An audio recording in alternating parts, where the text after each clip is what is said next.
হ্যাঁ বলো দইতা, তোমার সমস্যাটা কি? কিসের সমস্যা স্যার? আমি কি তোমাকে কোনোভাবে হার্ট করেছি দইতা? করেছেনই তো। আপনি আপনি কি কিছুই বুঝতে পারেন না? না তো, কি? আপনি দায়ী, বুঝলেন? আপনার জন্যই আমি।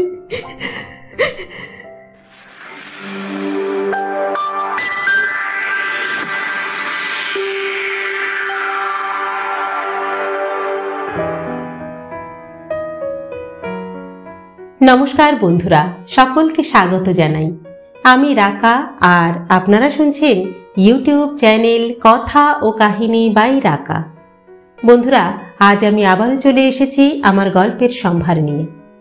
আজ আমি আপনাদের শোনাতে চলেছি শ্রদ্ধেয় সাহিত্যিক সুচিত্রা ভট্টাচার্যের লেখা একটি জনপ্রিয় উপন্যাস নীল ঘূর্ণি। গল্প পাঠ যদি আপনাদের ভালো লাগে তাহলে একটা ছোট্ট লাইক করে দেবেন কিন্তু। আর হ্যাঁ, আমাদের চ্যানেলে যদি আপনি প্রথমবারের জন্য এসে থাকেন তাহলে অবশ্যই চ্যানেলটি সাবস্ক্রাইব করে নেবেন। আসুন এবার তাহলে শুরু করি। শুরু হচ্ছে নীল ঘূর্ণি দ্বিতীয় পর্ব। আজকের উপন্যাসটি প্রাপ্তবয়স্কদের জন্য।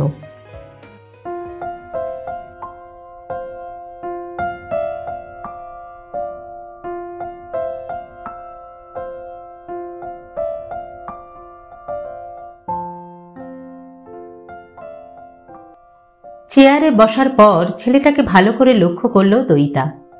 হাইট মাঝারি, 5-7-8 হবে। গায়ের রং বেশ ফর্সা, আপেল আপেল। এত ফর্সা ছেলেদের কেমন যেন আহ্লাদি মনে হয়। মুখের মধ্যে প্রথমেই নজরে আসে চোখ, ভাসা ভাসা, স্বপ্ন স্বপ্ন, যেন এইমাত্র ঘুম থেকে উঠল। কি বলে ওই রকম চোখকে? মায়াবী না ভাবলেশীন গরুর চোখ? তবে স্ট্রাইট ফুল স্লিভের সঙ্গে মেরুন কণ্ঠ লেঙ্গুটি, অল্প কোকড়া ফোলা ফোলা চুলে ঠিক তত ক্যাবলা দেখাচ্ছে না ছেলেটাকে। আলগা নার্ভাস ভাব ছেলেটার মুখে চোখে। সত্যিই কি সৌমিক বসুরায়কে অস্বস্তিতে ফেলতে পেরেছে দইতা? অস্বস্তি দইতারও হচ্ছিল, তেমন একটা হাঁটু কাঁপা ধরনের না হলেও হচ্ছিল। দুম করে ঝোঁকের মাথায় ছেলেটার অফিসে চলে আসা কি ঠিক হলো? কাল পর্যন্ত অপেক্ষা করা যেত না? অফিস জুড়ে ফ্লুরোসেন্ট টিউবের চড়া আলো, নিচু নিচু কিউবিকলগুলোও বেজায় খোলামেলা। চোখ তুলতেই এদিকে ওদিকে মানুষ দৃশ্যমান। এমন উজ্জ্বল হাটের মাঝে অস্বচ্ছন্দ ভাব বেশিক্ষণ বজায় রাখা কঠিন। দইতা সহজভাবে বলল, আমি কি আপনাকে খুব ডিস্টার্ব করলাম? সৌমিক কাঁধ ছাকালো। ওয়েল, ডিস্টার্বের কি আছে? Rather it's a pleasant surprise. Doita ঠোঁটের কোণ দিয়ে হাসল। তাহলে চলুন উঠে পড়া যাক।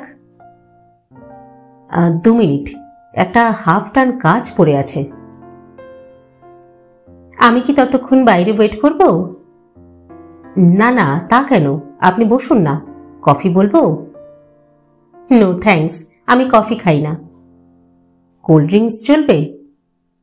থ্যাংক ইউ, লাগবে না। ওকে, অ্যাজ ইউ প্লিজ। বলতে বলতে উঠে দাঁড়ালো সৌমিক। হন হন করে চলে গেল কোথায় যেন। নির্ঘাত টয়লেটে গেল বেটা, নার্ভাসনেস কাটাতে। মিনিট কয়েকের মধ্যেই ফিরে কম্পিউটার থেকে প্রিন্ট আউট বার করছে কিছু। আলগা চোখ বুলিয়ে রেখে দিল টেবিলে। তারপর চেয়ারের কাঁধ থেকে ব্লেজারটা তুলে নিয়েছে হাতে। শ্রাগ করল আবার। ওকে, লেটস মুভ। বাইরে ভালো মতো অন্ধকার নেমে গেছে। নাগরিক অন্ধকার, মানে আলোর রোশনাই। গাড়ি ঘোড়ার আলো, রাস্তার আলো, অফিস দোকানের আলো, সবই এখন চোখ ধাঁধানো। বেচারা আধার গুটিসুটি মেরে মুখ লুকিয়েছে ময়দানে। দূষণের ধোঁয়া তাড়িয়ে দিচ্ছে সদ্য নামা কুয়াশাকে। শীতের আমেজ ভারী আবছা, শৈশবের স্মৃতির মতো। ফুটপাতে জনস্রোত, বাড়িমুখ মানুষের অবিন্যস্ত মিছিল। উদ্ভ্রান্ত ভিড় কাটিয়ে কাটিয়ে হাঁটছিল দুজনে, নীরবে। দইতাই কথা শুরু করল। আমি কেন এসেছি আপনি কি গেস করতে পারছেন? বোধ হয় পারছি। কি আন্দাজ করছেন? ট্যাঁচা চোখে তাকালো দইতা। সৌমিক ঢোক গিলল। না, মানে আপনি বোধহয় ফাইনাল এক্সামের আগে আমার একটা ভাইভা নিতে চান। দইতা হেসে ফেলেও গম্ভীর হলো। নট এক্স্যাক্টলি, আসলে আমার কিছু কথা ছিল, মোর দ্যান ভাইভা। ফুটপাতে ঠেলে ওঠা ইটে হঠাৎ একটা হোঁচট খেল সৌমিক। সামলাতে সামলাতে বলল, বলুন। হাঁটতে হাঁটতেই শুনবেন? বসবেন কোথাও? বলেন তো পার্ক স্ট্রিটের দিকে যেতে পারি। কি আহ্লাদ! ভাবছে কি? হ্যাঁ, চাঁদ, ফুল, পাখি, তারা নিয়ে ইনিয়ে বিনিয়ে কথা বলবে দইতা? অত খায় না। আরো গম্ভীর মুখে দইতা বলল, না, অন্য কোথাও, বদ্ধ জায়গা আমি লাইক করি না। এবার ইট ছাড়াই হোঁচট খেল সৌমিক। থমকে দাঁড়িয়েছে, ময়দানের দিকে আঙুল দেখালো। ওখানে যাবেন? ওই যে একটা মেলা চলছে। মেলা? দইতা আপত্তি করল না। মেলা মন্দ জায়গা নয়। রাস্তার ভিড়ে আবল তাবল হাঁটার চেয়ে মেলা ঠের ঠের ভালো। গাঢ় নির্জনতাও থাকে না, আবার ছড়ানো ছিটানো অলস মেজাজ লোকজনের মাঝে এক ধরনের নির্জনতা বুঝি থাকেও। মন খুলতে মেলার মাঠই বেশ। রাস্তা পেরিয়ে ও ফুটে গেল দুজনে। মেলার গেটে এলো। শিল্প মেলা। ফাঁকা কাউন্টার থেকে টিকিট কাটল সৌমিক। ভিতরে ঢুকে দইতা দেখল জায়গাটা মোটামুটি জনশূন্যই। ভিতরে কিছু স্যুট বুট টাই আর ইয়া প্যাভিলিয়নে হরেক কিসিমের মেশিন আর গাড়ি। দেশি বিদেশি, দেশি কম, বিদেশি বেশি। নিরালা মেলা প্রাঙ্গণে ক্রেতা বিক্রেতা সবাই প্রায় ঢুলুঢুলু। সৌমিক ঢুকেই একটা ট্রাক্টরের স্টলের সামনে এসে স্থানু। নড়ছেই না। অদ্ভুত ছেলে তো। দইতা যে জরুরি কথা বলতে এখানে এলো তা যেন খেয়ালই নেই। ভাবটা এমন যেন গিন্নিকে নিয়ে সান্ধ্য ভ্রমণে বেরিয়েছে। কটমর চোখে হলুদ রঙা চাষ যন্ত্রটাকে একটুক্ষণ নিরীক্ষণ করল দইতা। একই সঙ্গে মনে মনে ভেজে নিল কথাগুলো। যা বলার বলে ফেলাই ভালো। নীরস স্বরে বলে উঠেছে, আপনি নিশ্চয়ই আমাকে খুব নির্লজ্জ ভাবছেন। সৌমিক হকচকিয়ে পিছিয়ে এলো। কই না তো, কেন এরকম ভাবব? না, আপনারা মাস্কিউলিন জেন্ডার যা খুশি ভেবে নিতেই পারেন। সোসাইটি আপনাদের তো সে রাইট দিয়েই রেখেছে। এই কথা বলছেন কেন? আপনারাই তো বলতে বাধ্য করেন। আমরা? ইয়েস, ইনফ্যাক্ট আপনিও তার মধ্যে একজন। আমি? তোতলাবেন না, বুঝলেন? তোতলাবেন না। তোতলানো ছেলে আমি দু চোখে দেখতে পারি না। গড়গড় করে কথাগুলো বলতে পেরে বেশ জন্মনে বোধ হচ্ছিল দইতার। পুটপুট করে পিন ফোটালো। সে যে থাকে যেন ভিজে বিড়ালটি। সৌমিকের স্বর যেন একেবারেই আটকে গেল। ছেলেটার অবস্থা দেখে দইতার বুঝি দয়া হলো সামান্য। গলা একটু নরম করে বলল, আমি ইউজুয়াল তোতলাদের কথা বলেছি। Hopefully you don't belong that class. সৌমিকের দৃষ্টি কেমন যেন বিস্ফারিত। ঠোঁট হাঁ হয়ে আছে, অসহ্য। দইতা আবার ঝনঝন করে উঠল। কথাগুলো কেন আপনাকে বলছি বুঝতে পারছেন না? সৌমিক দুদিকে মাথা নাড়াল। দইতা আবার হাঁটতে আরম্ভ করল। বলল, কারণ আমার বিয়েতে আপনি একজন পার্টি, এবং যে সে পার্টি নন, ভেরি ইম্পর্টেন্ট পার্টি, বর। আচ্ছা, কি করে আপনি এই বিয়েটা মেনে নিয়েছেন বলুন তো? মানব না? সৌমিক পিছনে পিছনে হাঁটছে, একটু বুঝিবা ভয়ে ভয়ে। কেন মানবেন? হ্যাঁ, কেন মানবেন? একটা প্রিমিটিভ সিস্টেম চলে আসছে, তা কেন ব্রেক করবেন না আপনি? স্বর যেন সামান্য চড়ে গিয়েছিল দইতার। একজন বয়স্ক সর্দারজি পাশ দিয়ে যেতে যেতে ঘুরে ঘুরে তাকাচ্ছে। দইতা ঝট করে মুখ ফিরিয়ে নিল। ছেলে মেয়েকে চেনে না, মেয়ে ছেলেকে চেনে না, কি একটা অং বং চং মন্ত্র পড়া হলো, যদস্তু তদস্তু হলো, আর ব্যাস অমনি দুটো প্রাপ্তবয়স্ক ছেলে মেয়ে ঘরে ঢুকে খিল এঁটে দিল। হ্যাঁ, ইস কি জঘন্য। সৌমিক অস্ফুটে বলল, তা বটে। হ্যাঁ, ওই মুখেই তা বলবেন বটে, কিন্তু কাজের সময় তো একেবারে উল্টোটি। এতক্ষণে সৌমিকের মুখে হাসি ফুটল, সামান্য মলিন হাসি।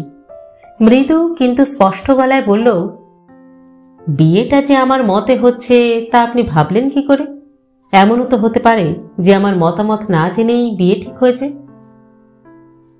তাহলে তো আমি বলবো আরো খারাপ। তার মানে আপনি মায়ের নাড়ু গোপালটি সেজে বিয়ে করতে বসছেন। কিছুক্ষণ সৌমিক চুপ, কি যেন ভাবছে। পাশের দোকান থেকে বেরিয়ে এসেছে এক জাপানি। আভূমি নত হয়ে বাও করছে দুজনকে। সাজানো প্যাভিলিয়নে চা ছাঁটার মেশিন দেখতে ডাকছে। তাকে আলগা প্রতিনমস্কার জানিয়ে সরে গেল সৌমিক। দইতার দিকে না ফিরেই শূন্যে কাটা কাটা বাক্য বন্ধ ছুড়ে দিল, আপনার কি বিয়েতে আপত্তি, নাকি আমাকে বিয়েতে আপত্তি? দুটোই। দইতা ঝটপট জবাব দিল। সৌমিক অন্যদিকে মুখ রেখেই বলল, বিয়েতে আপত্তিটা নয় বুঝলাম, কিন্তু আমাকে অপছন্দ করার কারণটা জানতে পারি কি? এত বড় একটা চাকরি করেন, লেখাপড়ায় নাকি ব্রিলিয়ান্ট, আর এটুকু বোঝার বুদ্ধিও আপনার নেই? এবার সৌমিক অপাঙ্গে দেখছে দইতাকে। ভ্রু কুঁচকে গেল। আপনি কি আর কাউকে ভালোবাসেন? বিয়ে করতে চান? দইতা চকিতে উদাস। বোধিসত্ত্বকে কি ভালোবাসে সে? চায়? আকাশকে কি আর চাইলেই পাওয়া যায়? কিংবা সমুদ্রকে, পাহাড়কে? এ চাওয়ার তো কোনো প্রত্যাশা নেই, শুধু যন্ত্রণা আছে, এক গভীর সুখের যন্ত্রণা। এসব কথা বললেও কি বুঝবে এই বোকা বোকা অনুভূতিহীন ছেলেটা? সম্ভাব্য স্ত্রীকে পাশে নিয়ে যে দাঁড়িয়ে দাঁড়িয়ে ট্রাক্টর দেখে। সৌমিক আবার বলল, আপনি কিন্তু নিঃসংকোচে বলতে পারেন আমাকে। দইতা একটা নিঃশ্বাস ফেলল, উষ্ণ, ভেজা ভেজা। শান্তভাবে মাথা নেড়ে বলল, না, তেমন কিছু নয়। ও। সৌমিক আর কথা বাড়াল না, নিঃশব্দে হাঁটছে, অসম্ভব মন্থর গতিতে। আকাশের দিকে তাকালো একবার। হিম পড়ছে বোধহয়।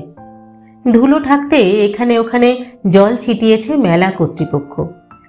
কোথাও কোথাও কাদা কাদা মতন হয়ে আছে। অন্যমনস্কভাবে একটা কাদায় পা পড়ল সৌমিকের। অন্যমনস্কভাবেই পার হয়ে গেল। কেটলি হাতে চা বিক্রি করছে এক কিশোর। তাকে হঠাৎ ডাকলো সৌমিক। ভাঁড়ে চা নিল। ফিরে দইতাকে জিজ্ঞাসা করল, চলবে? আলতো ঘাড় নাড়ল দইতা। চা ভীষণ গরম। ছোট্ট ছোট্ট চুমুক দিচ্ছে ভাঁড়ে। উষ্ণ পানীয় নেমে যাচ্ছে গলা বেয়ে। মন্দ লাগছে না। অস্বস্তিটা একটু একটু করে ফিরে আসছিল দইতার। এত কড়া ভাষায় ছেলেটাকে কথাগুলো না বললেই হতো। একজন অচেনা মানুষ যে ক্ষণিক পরিচয়ের পর আবার চিরকালের মতো অপরিচিত হয়ে যাবে, সে কি বিশ্রী একটা ধারণা করল দইতার সম্পর্কে?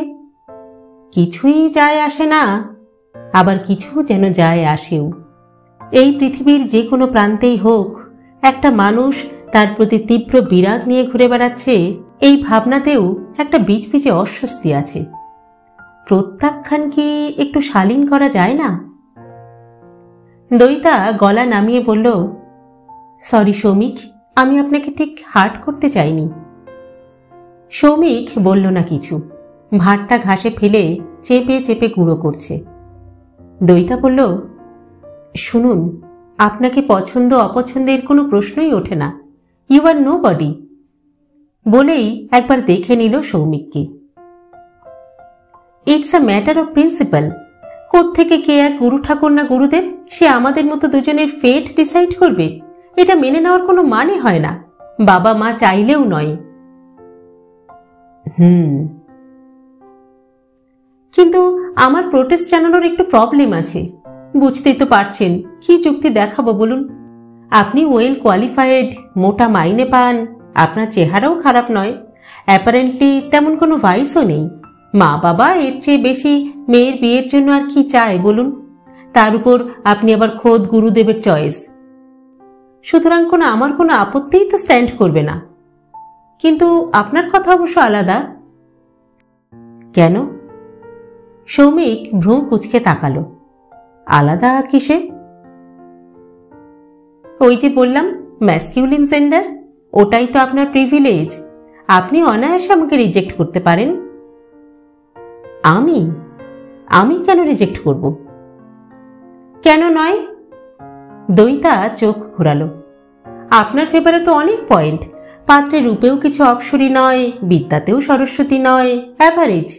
আর আপনার যা চেহারা, যা প্রসপেক্ট, তাতে আপনি বেটার ডিশ চাইতেই পারেন। And as an masculine gender সেটাই বোধহয় আপনার উচিত হবে। বলছেন? এতক্ষণে সৌমিকের ঠোঁটে পাতলা হাসি। বলছি। আমি আপনাকে ওপেন অফার দিচ্ছি, কাল আমাদের বাড়ি আসুন এবং বাবা মা সকলের সামনে মুখের উপর আপনি আমায় বাতিল করে দিন। আমি কিচ্ছু মনে করব না, আপনি নিশ্চিন্ত থাকুন। তার মানে আপনি শুধু প্রিন্সিপালের জন্যই বিয়েটা?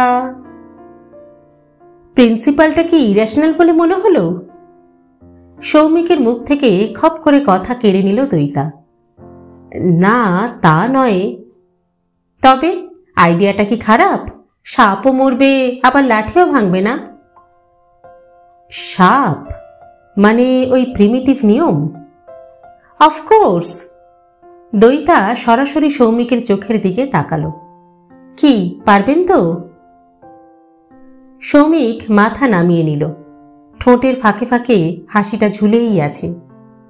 স্বস্তির নিঃশ্বাস ফেলল দইতা। যাক বাবা, আহত পৌরুষের ক্ষতস্থানে প্রলেপ পড়েছে কিছুটা। চিরশ্রী ঠিকই বলে, মেয়েরা সামান্য উস্কে দিলেই ছেলেরা একেবারে সব ভেড়া বনে যায়। আহারে বালাই ষাট, ছেলেটা একটু কেবলুস আছে বটে, কিন্তু ভেড়া কেন হবে? ভালো ছেলে, ভালো মানুষ ছেলে, গুডি গুডি বয়। কিন্তু তুমি যতই গুড বয় হও সৌমিক, আমার বোধিসত্ত্বর কাছে তুমি কিচ্ছু না।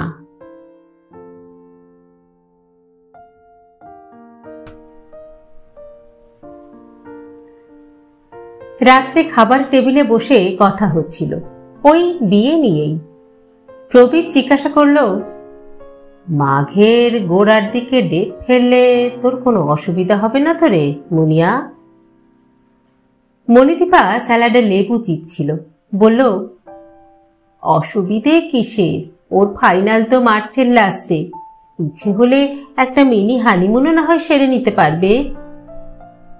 বুম্বা সদ্য কলেজে ঢুকেছে এই বছর, কমার্স নিয়ে পড়ছে। সে ফোড়ন কেটে উঠল। আজকাল কি মধুচন্দ্রিমারও গ্রেডেশন হচ্ছে নাকি মা? Mini honeymoon, maxi honeymoon? হ্যাঁ, এই তুই একটু চুপ কর তো। মণিদীপা ছেলেকে লঘু ধমক দিয়ে স্বামীর দিকে ফিরল। আমি বলি কি, মনে খুঁতখুত থাকলে অত দেরি করো না, অগ্রাণেই না হয় দিন দেখো। এত তাড়াতাড়ি? মেয়ের বিয়ের অ্যারেঞ্জমেন্ট কি আর মুখের কথা? এখন বললে কি আর একটা ভালো বিয়ে বাড়ি বুক করতে পারবো? মাঘ মাসেই বা কোথায় পাই তাই দেখো না। তার উপর তোমাদের মার্কেটিং করতেও তো কতদিন লাগবে। শাড়ি আছে, গয়না আছে, ফার্নিচার আছে, কসমেটিক্স আছে, আর সুবীরদেরও তো টাইম দিতে হবে, ওরা নাইরবি থেকে আসবে। ভালো কথা মনে করিয়ে দিয়েছ গো, গয়না। মণিদীপা হাতায় কপি তুলে প্রবীরের পাতে দিল। আচ্ছা কোনটা ভাঙি বলো তো? সে তুমি বোঝো, আমি আর কি বলবো। ভাবছিলাম বড় নেকলেসটা ভাঙবো না, তোমার মা হাতে করে দিয়েছিলেন, ও না হয় থাক। ওটা ওই অবস্থাতেই বরং পালিশ টালিশ করে মুনিয়াকে দিয়ে দেব, কি বলো? এখন তো ওদের ওই সব সাবেকি ডিজাইনই নাকি বেশি পছন্দ।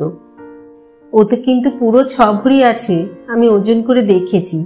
তাছাড়া চুর ব্রেসলেটও আলাদা করে শুধু কগাছা চুড়ি গড়াতে হবে, অন্তত 10 গাছা। আর শোনো, ওই সোনাটুকু কিন্তু কিনতে হবে। কতটা লাগবে? তা কম করেও 11-12 ভরি তো বটেই। একদম ফংফঙে জিনিস দিলে কবিতাদির কাছে কি আর মান থাকবে আমাদের? নিঃশব্দে খেতে খেতে আলোচনাটা শুনছিল দইতা। কি অদ্ভুত অলীক এক বিষয় নিয়ে কথা বলে চলেছে তার বাবা মা। যে ঘটনাটা ঘটবে না তা নিয়ে মধুর কল্পনার জাল বুনে চলেছে। আশ্চর্য, যেন দইতার বিয়ে দিতে পারলেই এদের জীবনের মোক্ষ লাভ হয়। আরও আশ্চর্য, এই বাবা মা তাকে নাকি স্বাধীন করে গড়েছে, তার ইচ্ছে অনিচ্ছাকে নাকি রেসপেক্ট করে। অথচ কলকাতায় পা দেওয়ার পরে একবারও কেউ জিজ্ঞাসা করলো না, হ্যাঁ রে মুনিয়া, তোর ওই ছেলেকে পছন্দ তো? ঠিকই করেছে দইতা, পাকা গুটি একেবারে কাচিয়ে দিয়েছে। কিন্তু এবারেরটা না হয় পার করে দিল, নেক্সট বার? এখন তো সম্বন্ধ বারবার আসবে, কতবার ঠেকাবে দইতা? এক সময় কি নুয়ে পড়বে? কি হবে তখন বোধিসত্ত্বর? হৃদয়ের কোন মণিকোঠায় থাকবেন তিনি?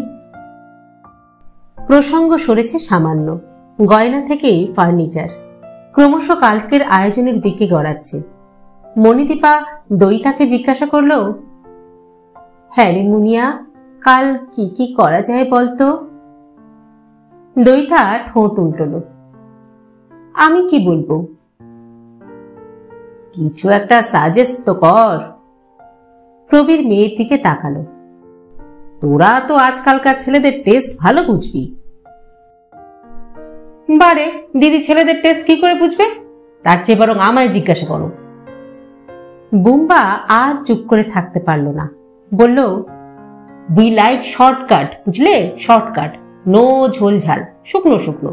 চিলি চিকেন করলে চিলি চিকেন, মাটন করলে কাবাব, মাছ করলে ফিশ তন্দুরি। দইতা মুখ বেঁকালো, ছেলেটা একা আসবে না, তার মা বাবাও সঙ্গে থাকবে। হ্যাঁ, সেটাও তো ভাবতে হবে। তবে কবিতাদির বরকে নিয়ে কোনো প্রবলেম নেই। আশ্রমে তো দেখেছি নিরঞ্জনদা ভুনি খিচুড়িও কেমন সাপটে সুপটে খায়। কবিতাদি অবশ্য মাছ খুব ভালোবাসে। সেই সেবারে হরিদ্বারে গুরুদেবের কাছে গিয়ে বেচারার খুব অসুবিধে হচ্ছিল জানো। তোমরা মেয়েরা কেনই বা দীক্ষা নাও? হ্যাঁ, প্রবীর পুট করে মন্তব্য ছুড়ল, ঈশ্বরের পায়ে সর্বস্ব অর্পণ করবে, কিন্তু মাছ মাংসটুকু ছাড়তে পারবে না। আহা, গুরুদেব তো কখনো মাছ মাংস খেতে বারণ করেন না।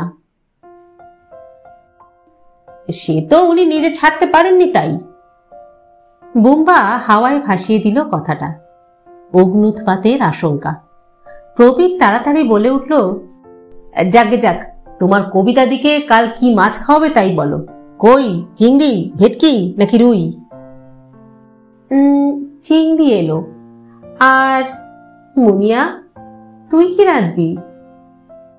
দিদি? বুম্বা আবার ফুট কাটল। ও কোনো একটা রেডিও আইসোটোপের বড়া ভেজে দেবে খান, হ্যাঁ, লেজার বিম দিয়ে। দইতা তীব্র দৃষ্টি হানল ভাইয়ের দিকে, গম্ভীর মুখে বলল, আমাকে কেন রাখতে হবে?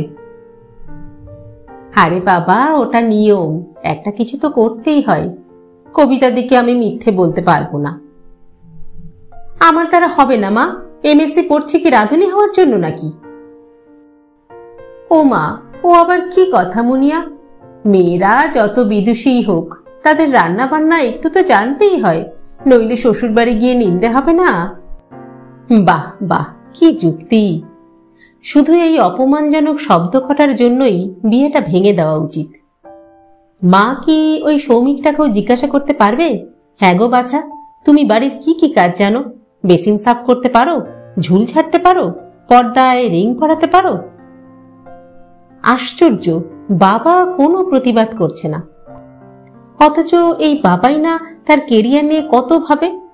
সব সময় বলে, এমএসসি করে তোকে বসে থাকলে চলবে না মুনিয়া, পিএইচডি করতে হবে। আজকাল লেকচারারের চাকরি জোটাতে গেলেও। বাবা মা কি ধরনের মানুষ? সেই একটা কি কবিতা আছে না, ধর্মেও আছি জিরাফেও আছি, সেই প্রজাতির? হঠাৎ একটা চাপা প্রতিশোধ স্পৃহা জেগে উঠল দইতার মনে। বিয়ে তো ভেঙে যাচ্ছেই, তার আগে মা গদগদ মুখে গুরুবোনকে যদি একটু মেয়ের গুণপানা শোনায় তো শোনাক না। সৌমিখী বসু রায় যখন চ্যাটাং চ্যাটাং করে মেয়েকে বাতিল করে দেবে, তখন গুণবতী কন্যার মার মুখের ছবিটা কেমন হবে? গোমরা মুখেই দইতা বলল, বেশ, তাহলে হুকুম করো, কি করতে হবে? আমার হবু শ্বশুর শাশুড়ি কিসে তৃপ্ত হবেন? বুম্বা দিদির কানের কাছে মুখ নিয়ে এলো, বলল, আহা, চুটছিস কেন দিদি? লক্ষ্মীদি ফিশ ফ্রাই করে দেবে, গ্যাসও জ্বালিয়ে দেবে, কড়ায় তেল দিয়ে দেবে, তুই খালি হাতে করে ছাড়বি, ব্যাস। সাপও মরবে, আবার লাঠিও ভাঙবে না। রাগ ভুলে পেট ফুলিয়ে হাসি এলো দইতার। একই প্রবচনের কত রকম প্রয়োগ। এই প্রবচনেই না শেষমেশ পুরোদস্তুর ধরাশায়ী হলো সৌমিক। আহারে, দইতা যখন মেট্রো রেলের গহ্বরে নেমে যাচ্ছিল তখন ওপর থেকে হাত নাড়ছিল বেচারা। আরো কিছুক্ষণ নৈশ টেবিল বৈঠক চালিয়ে সবাই উঠে পড়ল যে যার মতন। ড্রয়িং স্পেসে পা ছড়িয়ে এখন টিভিতে স্পোর্টস চ্যানেল ধরবে বুম্বা। মণিদীপাও গিয়ে বসবে ছেলের পাশে। খুনসুটি শুরু হবে দুজনের। স্পোর্টস চ্যানেল না সিনেমা, মণিদীপাই হারে বেশিরভাগ দিন। আজ অবশ্য শুক্রবার, লোকাল কেবলে ভালো হিন্দি ছবি দেখাচ্ছে। আজ মণিদীপা জিতলেও জিততে পারে। প্রবীরের টিভির নেশা নেই, সে এখন বসবে অফিসের ফাইল নিয়ে। বহুজাতিক সংস্থায় দায়িত্বপূর্ণ পদে চাকরি। কোম্পানির ফাইল ঘরে স্তূপ না হলে ঠিক যেন মানায় না। বাড়ি এলে দইতা এ সময় বাবার সঙ্গে বসে খুটখাট কথা বলে, মা ভাইয়ের সঙ্গে হাসি মশকরা করে। আজ অবশ্য মুড নেই। সে সোজা চলে এলো নিজের ঘরে। হ্যাঁ, নিজের ঘর, এক্কেবারে নিজস্ব। বছর চারেক হলো উত্তরের রায়বাগান স্ট্রিটে সাবেকি বসত বাড়ি কিনেছে প্রবীর। বুম্বা দইতা দুজনেরই আলাদা আলাদা ঘর আছে এখানে। শান্তি, ভাই বোনে ঝগড়াঝাটি লাগে কম।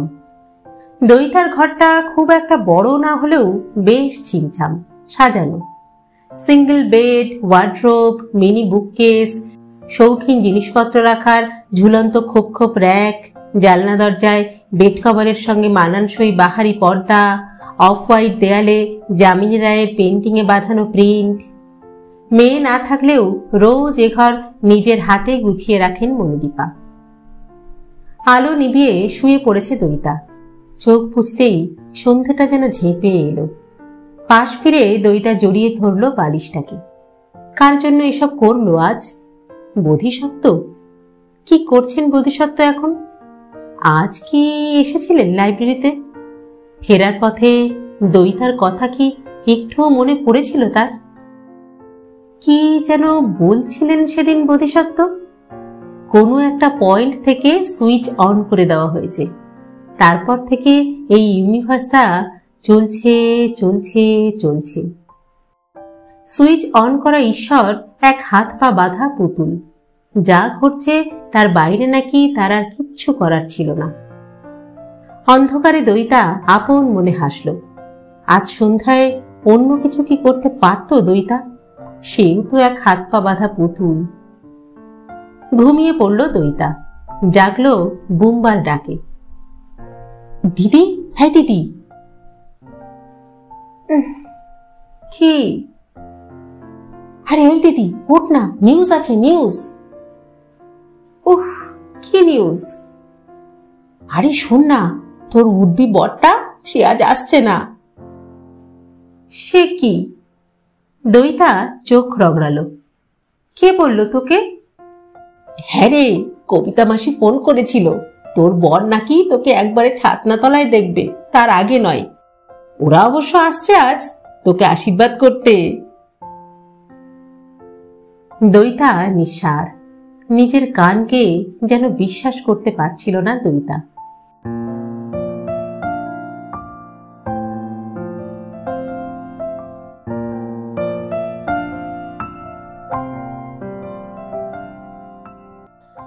সেকেন্ড পিরিয়ডের পর ঢং ঢং করে ঘন্টা বেজে গেল।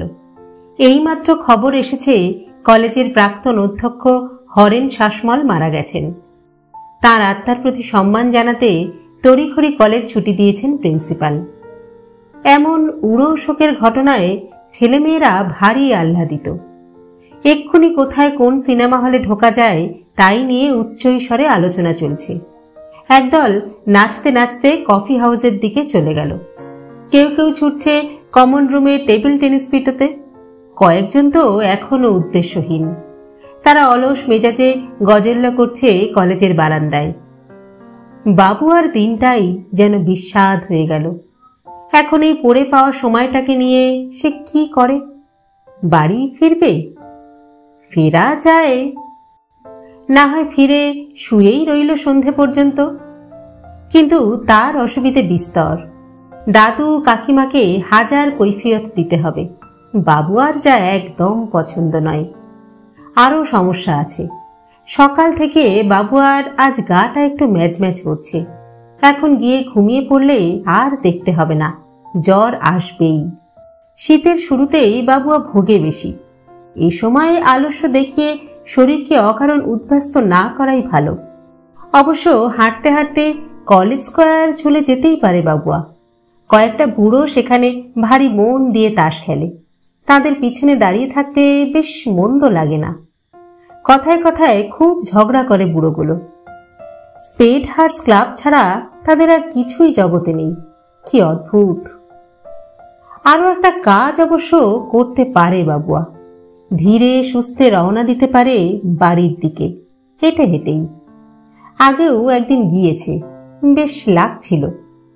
একটার পর একটা পাড়া, একটার পর একটা জায়গা পেরিয়ে যাচ্ছে। যাচ্ছে তো যাচ্ছেই। ক্রমশ শহরটা যেন বদলে যাচ্ছে। মানে ঠিক শহর নয়, শহরের টোপোগ্রাফি, আশেপাশের লোকজন। ঘিঞ্জি বউবাজার পেরিয়ে মুসলিম জোন, তারপর অ্যাংলো ইন্ডিয়ান পাড়া, তারপর শুধু অফিসের জঙ্গল। বাড়িঘরের আকৃতি পাল্টে যাচ্ছে, রাস্তাঘাটেরও গন্ধও যেন বদলে বদলে যায়। কোথাও বাজারের বিশ্রী পচা দুর্গন্ধ, কোথাও চাপ বিরিয়ানির সুঘ্রাণ, কোথাও বা কাঠের ফার্নিচারের বার্নিশ ঝাঁজ। অফিস পাড়ার অবশ্য কোনো গন্ধ নেই, নাকি আছে? একটা মিশ্র গন্ধ, অথবা গন্ধহীন। আবার দক্ষিণে পৌঁছলে অবাঙালি গন্ধ, বাঙালি গন্ধ। অল্প অল্প উজ্জীবিত বোধ করছিল বাবুয়া। হ্যাঁ, এটাই বেশ হবে। এখান থেকে বাড়ি অনেকটা পথ। স্লথ পায়ে হাঁটলে ঘন্টা 2-2.5 তো লেগেই যায়। এখন বাজে বেলা 1টা, পৌঁছতে পৌঁছতে 3:30। তখন নো জেরা, নাথিং। কলেজের শেষ ক্লাসগুলো বেশিরভাগ দিনই হয় না। বাড়ির লোকেরা এসব জানেই। বাবুয়া নোট খাতা গুছিয়ে কলেজের গেট দিয়ে বেরোচ্ছে। ইউনিয়নের 3-4টে ছেলে এসে বাবুয়াকে ধরল।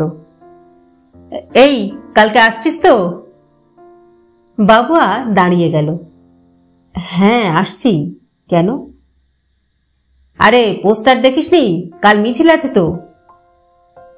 ও হ্যাঁ, তো? আরে তো কি রে, বিশাল র্যালি করতে হবে কাল। জিন্স পাঞ্জাবি পরা একজন এগিয়ে এলো, আলগা হাত রাখলো বাবুয়ার কাঁধে। ইরাকে মার্কিন হানাদারির বিরুদ্ধে প্রতিবাদ, বুঝলি তো? এ তো আমাদের কর্তব্য, তাই না?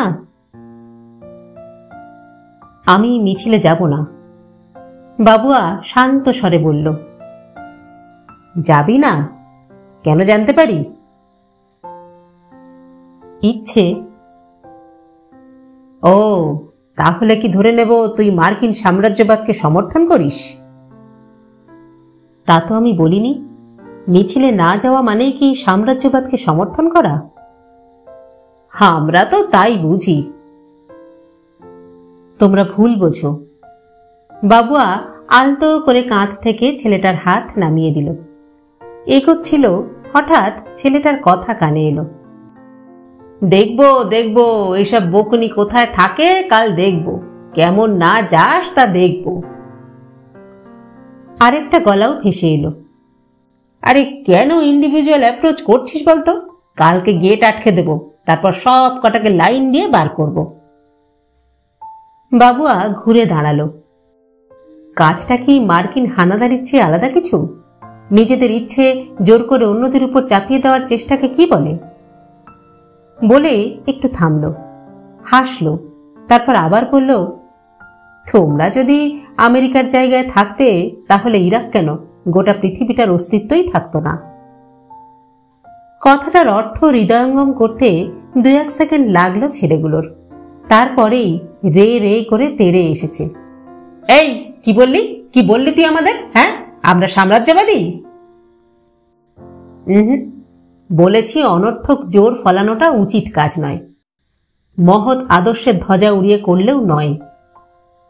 বাবুয়ার হাসি ঈষৎ প্রসারিত হলো, নরম স্বরে বলল, তাছাড়া মিছিল আমার ভালো লাগে না ভাই, নিজেকে কেমন যেন ভেড়ার পালের মতো মনে হয়।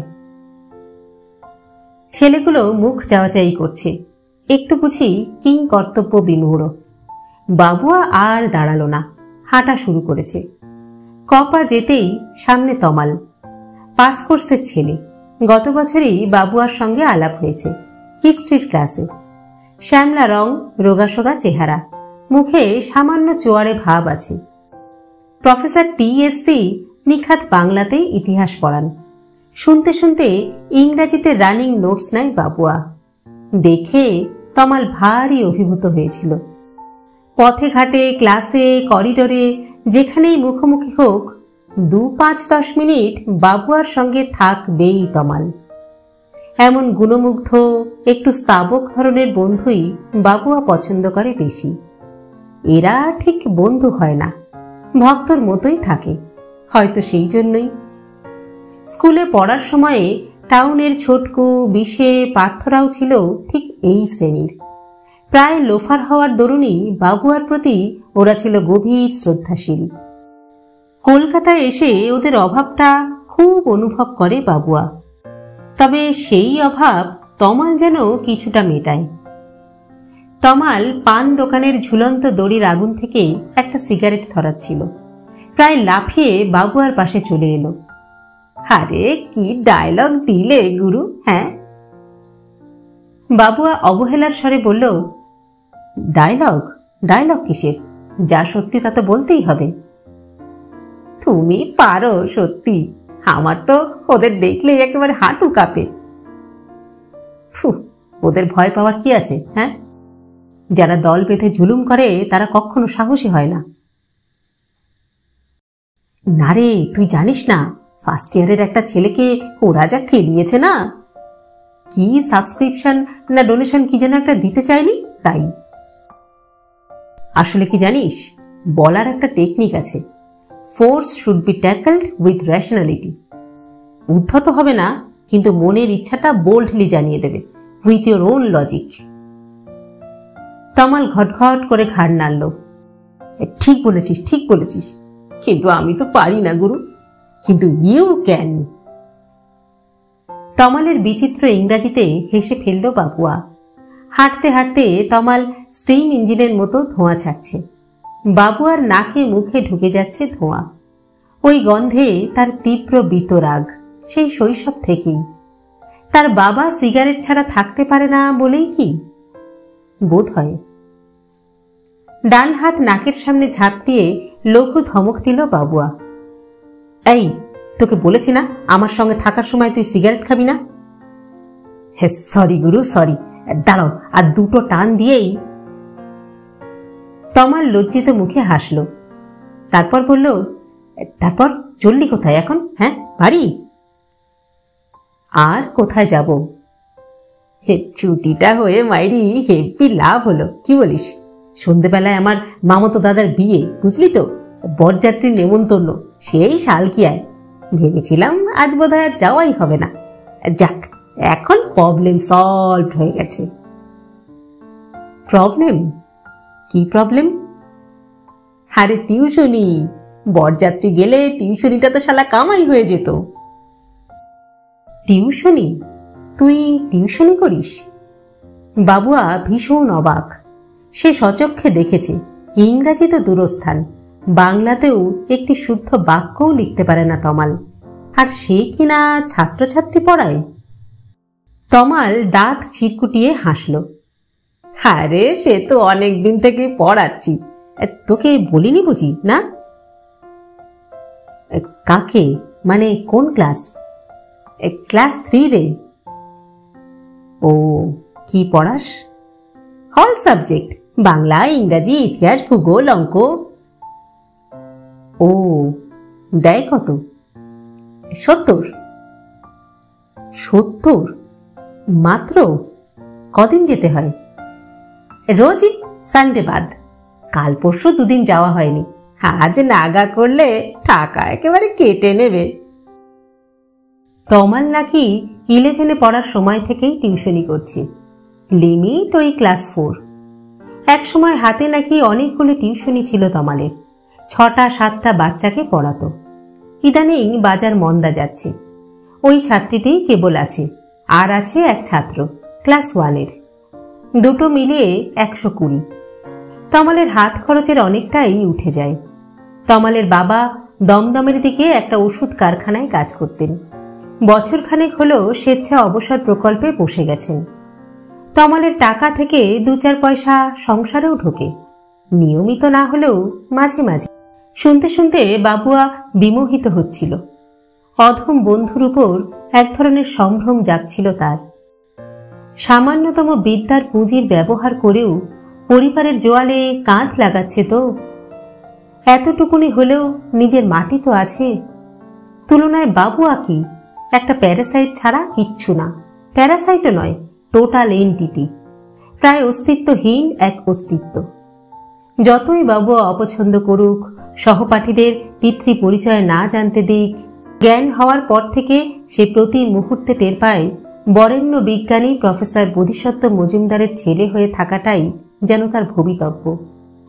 বাবুয়া জীবনে যত সার্থকই হোক, লোকে তাকে আগে চিনবে বোধিসত্ত্ব মজুমদারের ছেলে বলে। অসহ্য, অসহ্য। পরিবারের একজন কেউ দীপ্যমান হলে বাকি সকলকে তার আলোতেই আলোকিত হতে হবে, এ আবার কেমন কথা? সূর্য আছে বলে কি অন্য নক্ষত্ররা দিনের বেলা মিথ্যে হয়ে যাবে? বাবুয়া ভেবেছিল কলকাতায় চলে এলে এই জ্যোতিষ্কের সর্বগ্রাসী আলো থেকে সে পরিত্রাণ পাবে, কিন্তু হা হতস্মি, কারা বাস করে লেক টেরেসের ওই বাড়িতে? ওখানে কেউ বা বোধিসত্ত্ব মজুমদারের প্রতিফলিত গরিমায় ডগমগ বাবা, কেউ গরবিনী মা, কেউ বা পুলকিত ভাইজি। এমনকি কাকা যে কাকা, অত বড় একটা মাল্টি ন্যাশনাল কোম্পানির পার্সোনাল ম্যানেজার, তারও প্রথম পরিচয় সে বোধিসত্ত্ব মজুমদারের ভাই। এক অতিকায় সার্চ লাইটের আলোয় ঝলমল করে শুধু কয়েকটা সাধারণ মানুষ, সকলে। অসহ্য। নয় নয় করে কলকাতাতেও তো বাবুয়ার 1.5 বছর হয়ে গেল। একদিনে এসে নিজেই বা কি চেষ্টা করেছে ওই জ্যোতিষ্কের কক্ষপথের বাইরে আসার? বাবুয়া অন্যমনস্কভাবে বলে উঠল, এইসব টিউশনি তুই জোটাস কোত্থেকে বলতো? তমাল সিগারেটের টুকরোটা ফুটপাতে ফেলে দিয়ে পা দিয়ে চাপল। জুটে যায় গুরু, জুটে যায়। কলকাতায় এই কাজটা মোটামুটি অ্যাভেলেবেল। তাই বুঝি? তা দে না আমাকে 1-8টা। তুই করবি? তুই কেন, না করার কি আছে? না মানে তোর পড়াশুনোর ক্ষতি হবে না? না না, বিকেলটা তো আমার ফাঁকাই পড়ে থাকে, তখনই না হয়। কিরে, চুপ মেরে গেলি কেন? তোর লাইনে কম্পিটিটর ঢুকতে দিতে চাস না নাকি? না মানে বলছিলাম, তোর তো তেমন দরকার নেই। কি করে জানলি? দেখে যা মনে হয় গুরু। তমাল একটু সংকুচিতভাবে বলল, সব দেখাটাই সত্যি নয়, বুঝলি? মানুষের প্রয়োজনের অনেক লেভেল আছে। কারো পেটের তাড়না, আবার কারো সেরিব্রাল ক্রাইসিস। ও তুই বুঝবি না। বউবাজার মোড়ে যানজট, সার ট্রাম দাঁড়িয়ে, ঠেলা রিক্সা, বাস, ট্যাক্সি আর মানুষের ভিড়ে চারিদিক থই থই। হেলে দুলে রাস্তা পার হলো দুজনে। ফুটপাত ধরল আবার। চরম কোলাহলের মাঝেও বাতাসে এখন ফুলের গন্ধ, দোকানের ফুল। তমাল বলল, যদি সত্যি করতে চাস তাহলে আছে, তবে দুজনকে পড়াতে হবে একসঙ্গেই, ওই ভাই বোন আর কি। ছেলেটা 9 আর মেয়েটা ক্লাস 7। ও, তা কত দেবে? বেশি পারবে না রে, ওই দুজন মিলিয়ে ধর 200, শুধু অঙ্ক আর ইংরাজি। বাবুয়া একটু দমে গেল। সে তেমন উড়নচণ্ডী স্বভাবের নয়, তার কোনো নেশাও নেই, তবু 100-2 টাকা তার সাপ্তাহিক হাত খরচেই চলে যায়। হয়তো একটা পছন্দসই বই কিনল, কি 2-1 গানের ক্যাসেট। ভাবনাটা আসতেই নিজেকে কষে ধমকালো বাবুয়া। সে তো সেই বোধিসত্ত্ব মজুমদারেরই টাকা। বলল, কদিন পড়াতে হবে রে? 3 দিন, তবে কথা বলে নিতে পারিস। হ্যাঁ, 2 দিনও হতে পারে। আসলে আমি করতাম, ওরা আমাকেই ধরেছিল, কিন্তু অঙ্ক ইংরাজিটা বুঝলি হেভি বোর করে, বিশেষত অ্যালজেব্রা, জিওমেট্রি। সাবজেক্ট নিয়ে বাবুয়া তত ভাবিত নয়, যদিও অঙ্কে তার একটা চোরা বিবমিশা আছে। সেটাকে অবশ্য আমল দিল না এখন। বলল, ঠিক আছে, তুই তাহলে কথা বল। বেশ তো, চল না আজই গিয়ে দেখি। তবে এখন কি পাওয়া যাবে? যেতেও পারে, চল ট্রাই করে দেখি। কোথায় রে? আরে এই তো কাছেই, আমি যেখানে পড়াতে যাই ওই লেবুতলা পার্কের পাশে। শুরুত করে একটা বাঁয়ের গলিতে ঢুকলো তমাল। জটিল গোলক ধাঁধার মতো একটা রাস্তা, গলির গলি তস্য গলি পেরিয়ে একটা নোনা ধরা দোতলা বাড়ির সামনে এসে দাঁড়ালো। অন্য বাড়িগুলোরও এখানে বয়স অনেক, 70, 80, 100। ঠাকুরমার মাথায় মাখার নারকোল তেলের মতন গন্ধ বাড়িগুলোর গায়ে। এরকম ধরনের পাড়ায় বাবুয়া আগে কখনো আসেনি। বাড়িটা দেখেও বাবুয়ার বেশ কৌতূহল জাগছিল। জরাজীর্ণ বটে, কিন্তু সামনেই একটা প্রকাণ্ড লোহার দেউড়ি, জং ধরা ধরা। দেউড়ি ঠেলে ভিতরে ঢুকলেই অন্ধকার একটু গলিপথের পর বিশাল এক উঠোন, শ্যাওলা লাগা, ভিজে ভিজে। উঠোনের চারদিক ঘিরে সরু টানা বারান্দা, সেখানে পরপর ঘর। কোনো দরজা হাট, কোনোটায় তালা, কোনোটায় বা পর্দা ঝুলছে। সর্বত্রই মলিন ছাপ, তবু দেখে বোঝা যায় বাড়িটার একসময় সুদিন ছিল। দরজা জানলাগুলো ইয়া বড় বড়, দরজায় আবার খড়খড়ি আছে। দোতলার স্ট্যান্ড কাস্টিং করা রেলিংয়ে বাহারি কারুকাজ। বারান্দার মেঝেতেও লাল সিমেন্ট, কালো স্কেটিং করা। এখনও তার প্রাচীন ঔজ্জ্বল্য পুরোপুরি মরেনি। গোটা কয়েক বাচ্চা ক্যালপ্যাল করে ছুটোছুটি করছে বারান্দায়। সামলে সুমলে তাদের কাটিয়ে বাঁ ধারের একটা ঘরের দরজায় গিয়ে গলা খাঁকারে দিল তমাল। কাকিমা, কাকিমা আছেন? কাকিমা। ফুলছাপ পর্দার ওপারে ঘর ঘর করে মেশিন সেলাইয়ের শব্দ হচ্ছিল। থেমে গেল। কে? আমি কাকিমা, তমাল, মিঠুর মাস্টার মশাই। মহিলা বেরিয়ে এলেন ঘর থেকে। মাঝারি রং, মাঝারি গরম, বয়স 40-এর আশেপাশে। দেখতে তেমন সুন্দর নয়, তবে একটা আলগা লাবণ্য আছে। চোখ দুটি ভারী উজ্জ্বল, মনির রং কুচকুচে কালো। পরনে 8 পৌরে তাঁতের শাড়ি, হাতে শাখাপলা নেই, কপালে সিঁদুরও না।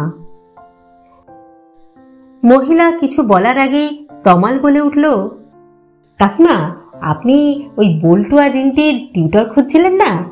এই যে এনেছি। মহিলা শশব ব্যস্ত। ও তাই, আসুন আসুন। বাইরের মালিন্যের তুলনায় ঘরের ভিতরটা বেশ পরিপাটি। ঘরটাও যথেষ্ট বড়। দেয়াল জালনা বর্ণহীন হলেও সাজানো আসবাব তাদের অনেকটা আড়াল করে দেয়। ডাবল বেডের খাট আছে একটা, আলমারি, ড্রেসিং টেবিল, খান কয়েক চেয়ার মোড়া, টিভি, ফ্রিজও আছে। এত কিছুতেও ঘরটাকে তেমন জবরজং লাগে না। তমাল একটা চেয়ার টেনে বসতে বসতে বলল, কাকিমা, এ হলো আমার ক্লাসমেট, বুঝলেন তো, শুদ্ধশীল মজুমদার। দারুণ ব্রিলিয়ান্ট ছেলে কিন্তু। মহিলা হাত জোর করে নমস্কার করল। নমস্কার, বসুন না, দাঁড়িয়ে রইলেন কেন? এত আপনি আগে এত নমস্কারে বাবুয়া বেশ আড়ষ্ট বোধ করছিল। মহিলা তার মার বয়সী না হোক, কাকিমার বয়সী তো বটেই। বোকা বোকা হেসে বাবুয়া বলল, আপনি আমাকে তুমিই বলুন কেমন? ও মা, ছি ছি, আপনি আমার ছেলে মেয়ের মাস্টার মশাই। আমার মেয়ের কিন্তু একদম মাথা নেই জানেন। ছেলে ভালো, তবে বড্ড ফাঁকিবাজ। আপনাকে কিন্তু একটু কড়া হতে হবে মাস্টার মশাই। তমাল বলল, সে ভাবতে হবে না কাকিমা, শুদ্ধশীল আমাদের ভীষণ সিরিয়াস ছেলে। ওর চোখের দিকে তাকালে বল্টু তো একেবারে প্যান্টে পেচ্ছাপ করে ফেলবে। আগে যে পড়াতো সে কিন্তু বড় ন্যাদোষ ছিল কাকিমা। বাচ্চাদের সঙ্গে অত হাহাহিহি করলে কি আর বাচ্চারা মানে? হ্যাঁ, না না, উনিও ভালো ছিলেন। মহিলা তমালকে থামিয়ে দিল। আচ্ছা, আপনারা চা খাবেন তো? বসাই। বাবুয়া চা খায় না, কিন্তু না বলল না এই মুহূর্তে। মুখে একটা গুরুগম্ভীর ভাব ফুটিয়ে বলল, স্টুডেন্টরা কোথায়? আসলে আমার ছেলের তো ডে স্কুল, 4টায় ফিরবে। আর রিন্টি কোন ঘরে যে গেল, দাঁড়ান দেখি। বলতে বলতে দরজায় উঠে গিয়ে গলা উঠালো, রিন্টি, এই রিন্টি। আসছি মা। বার কয়েক ডাকাডাকির পর খুব রোগা একটি মেয়ে দৌড়ে এসেছে। ঘরে ঢুকেই থমকে গেল। জুলজুল চোখে দেখছে তমাল বাবুয়াকে। মহিলা বলল, প্রণাম করো, ইনি তোমাদের মাস্টার মশাই। বাবুয়া দ্রুত পা সরিয়ে নিতে যাচ্ছিল, কিন্তু তার আগেই মেয়েটা ঢুকুস করে একটা প্রণাম ঠুকে দিয়েছে। তমালকেও করল। তমাল প্রসন্ন মুখে হাত ছোঁয়ালো রিন্টির মাথায়। বাবুয়া গলা ছাড়ল, কোন স্কুলে পড়ো? তারা সুন্দরী বালিকা বিদ্যাপীঠ। ও, আর তোমার দাদা? বরদাচরণ, আমাদেরই ডে। রিন্টি বেশ সপ্রতিভ উত্তর দিচ্ছে। ঘরের পিছন দিকের ফালি মতো জায়গায় চলে গেছেন মহিলা। সম্ভবত ওটাই রান্নাঘর। মিনিট 5 মধ্যে চা নিয়ে ফিরে এলেন। শুধু চা নয়, সঙ্গে অল্প চানাচুর, বিস্কুটও এনেছেন। রিন্টিকে টুকটাক প্রশ্ন করছিল বাবুয়া। মহিলা জিজ্ঞাসা করলেন, কেমন বুঝছেন ছাত্রীকে? মন্দ কি, তবে ওকেও একটু খাটতে হবে। হাফ ইয়ারলিতে ইংরাজিটা খুব খারাপ করেছে, অঙ্কেও ধার ঘেঁষে। ছেলেটা অবশ্য সবেতেই টায়ে টুয়ে পাস। ওদের নিয়ে আমার বড় চিন্তা মাস্টার মশাই। ছোট যখন ছিল তখন নিজেই নিয়ে বসতাম, এখন তো আর বিদ্যেতেও কুলোয় না, তাছাড়া সময়ও নেই। বাবুয়া চোরা চোখে তমালের দিকে তাকালো। প্রশ্ন জড়ো হচ্ছে মনে, মহিলা কি বিধবা? চাকরি বাকরি করে? তাহলে দুপুরবেলা বাড়িতে কেন? মহিলা নিজেই কিছুটা উত্তর দিল, সন্ধেবেলা যে খাট ধরে পড়তে বসাবো তাই বা পারি কই? আমার তো বেশিরভাগ দিনই নাইট ডিউটি। 6:30 7টার মধ্যে আমাকে বেরিয়ে পড়তে হয়। রাস্তাঘাটে আজকাল যা ভিড় জ্যাম, সেই আলিপুর অবধি যাওয়া। আর তাছাড়া দিনভর সংসারের কাজকর্মও তো রয়েছে। তমাল কচকচ করে বিস্কুট চিবোতে চিবোতে উদাস মন্তব্য ছুড়ল, হ্যাঁ তা ঠিক, আপনার যা খাটুনি যায় কাকিমা। আলগা মাথা নাড়ল মহিলা। তা মাস্টার মশাইয়ের সঙ্গে সমস্ত কথাবার্তা হয়ে গেছে তো? হ্যাঁ হ্যাঁ, সব ঠিক আছে। তমাল চায়ের কাপ নামিয়ে রেখে বাবুয়াকে চোখ টিপল। বল না, কি বলবি বলছিলি বল। 3 দিন নয় 2 দিন, তাই তো? না না, আমি 3 দিনই আসব। বাবুয়া ঝটপট বলে উঠল, তবে আমি কিন্তু বিকেলের দিকে আসব, এই ধরুন 4:30-5টা। সেই তো ভালো, আমি থাকতে থাকতে এলে, না হলে কে যে কোথায় গিয়ে কোন ঘরে বসে থাকবে, আমি বেরিয়ে গেলেই তো সব নাচন শুরু করে দেয়, বিকেল বেলাটাই নয়। আচ্ছা, আপনি তাহলে সামনের সোমবার থেকেই। আরও 2-4টে কথাবার্তা বলে বাবুয়া উঠে পড়ল। সঙ্গে সঙ্গেই নিজের টিউশনিতে গেল না তমাল, মোড়ে এসে সিগারেট ধরালো। কি গুরু, চলবে তো? দেখা যাক। তমালের ধূমপানে বিরক্তি প্রকাশ করল না বাবুয়া, ঠোঁট টিপে বলল, মহিলার কিন্তু বেশ সেন্স অফ কার্টেসি আছে। হ্যাঁ, তেজও আছে খুব, বুঝলি তো। মীরা কাকিমাকে এ পাড়ায় সবাই চমকায়। কত বড় বংশের মেয়ে জানিস? দুর্গা মল্লিকের নাম শুনেছিস? বিশাল রইস আদমি ছিল, উনি হলেন তার নাতনি। কিন্তু তাহলে এই দশা কেন? ওই গ্রহের ফের বলতে পারিস। কম বয়সে একটা লক্কা পায়রার সঙ্গে ভেগেছিল। লোকটা হেভি লুজ ছিল মাইরি, খেত ঘুমতো আর এদিক ওদিক মাগিবাজি করে বেড়াতো। মীরা কাকিমা অনেক দিন সহ্য করেছে, কিন্তু 2-2টো বাচ্চা হওয়ার পরেও যখন শোধরালো না, তখন একদিন ঘাড় ধাক্কা দিয়ে, তারপর কি বলবো, বাপের বাড়িতেও যায় না মাইরি। নার্সিং শিখে ছেলে মেয়ে দুটোকে এখন একাই মানুষ করছে। খুব খাটে জানিস তো। বয়স ধর হার্ডলি 35, এখনো জীবনে কতটা স্ট্রাগল করতে হবে ভাব। তুমি কিন্তু গুরু ওর বাচ্চাদের একটু স্পেশাল কেয়ার নিও, কেমন?